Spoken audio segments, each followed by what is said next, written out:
Hello বন্ধুরা, শিল্পী শুভ চ্যানেলে আপনাদের প্রত্যেককে স্বাগত। আমি আবারও একটি রেসিপি ভিডিও নিয়ে চলে এসেছি। আজকে আমি বানাবো কাঁচা আমে টক ঝাল মিষ্টি আচার। দেখুন, আমি বাজার থেকে 1 কিলো আম কিনে এনেছি। 1 কিলো যে উপরে 5টা আম দেখতে পাচ্ছেন, সেটা 1 কিলো। আর ঘরে আগেরও ছিল, সব মিলে 1.5 কিলো আম হবে। সেটা কেটে এই দেখুন ভালোভাবে আগে ধুয়ে তারপর কেটে নিয়েছি। আমগুলো যে কেটেছি, কোনোটা লম্বা রেখেছি আর কোনোটা আরেকটু ছোট করেছি। আর তারপর এই আমগুলোর মধ্যে আমি হলুদ মাখিয়ে 1 ঘন্টা রেখে দিয়েছি। আমি কিন্তু কাটার পরে আমগুলো ধুইনি। এখানে সব মিলিয়ে আম হয়তো বা 750 গ্রাম হবে, কারণ অনেকগুলো আগে যেগুলো আম ছিল সেগুলো সব দিতে পারিনি, কোনোটা একটু নষ্ট হয়ে গিয়েছিল। আর আজকে যেগুলো আম এনেছে প্রত্যেকটাই ভালো ছিল।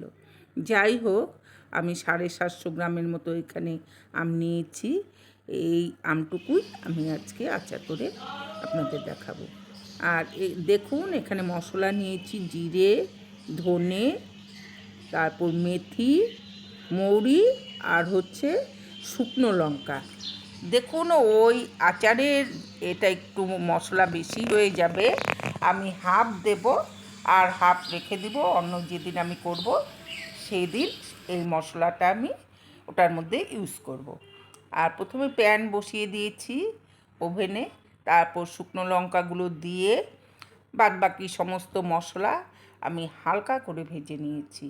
বেশি ভাজবো না, বেশি ভাজলে গন্ধ একদমই ভালো লাগে না আমার কাছে। হালকা ভেজে তারপর আমি একটা পাত্রে নামিয়ে রেখে দেব। মশলাগুলো ভাজা হয়ে গেছে, এখন আমি একটা পাত্রে নামিয়ে নিচ্ছি।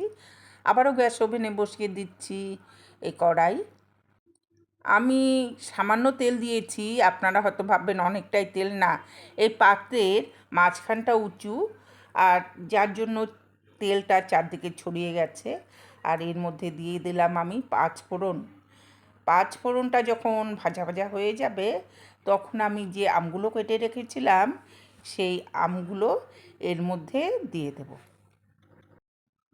ফোড়ন থেকে খুব সুন্দর একটি গন্ধ বেরিয়েছে। এখন আমি এর মধ্যে দিয়ে দিচ্ছি কেটে রাখা আমগুলো। এখন আমি 1 থেকে 1.5 মিনিট একদম হালকা আঁচে একটু ভাজা ভাজা করে নেব।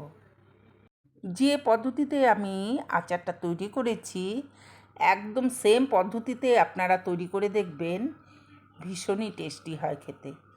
আর 1 থেকে 1.5 মিনিট আমি ভেজে নিলাম। এখন এর মধ্যে দিয়ে দেব চায়ের চামচের 1 চামচ হলুদ, 1 চামচ কাশ্মীরি লঙ্কার গুঁড়ো, আর স্বাদ অনুযায়ী দিয়ে দেব নুন। তারপর আবারও 30 থেকে 35 সেকেন্ড এটা ভেজে নেব। আচারটা খেতে কিন্তু অসাধারণ হয়েছিল। আমি একটু টেস্ট করে তারপর আপনাদের সামনে এই ভয়েসটা দিচ্ছি ভিডিওতে। নুনটা দেওয়ার পর আবারও একটু নাড়াচাড়া করে নেব। তারপর এর মধ্যে দিয়ে দেব চিনি। 750 গ্রামের মতো আম ছিল, আর আমি এখানে চিনি দিয়েছি 400 গ্রামের মতো। দেখুন, চিনিটা দেওয়ার পর কিন্তু আমি একদম কোনো জল দেব না এর মধ্যে।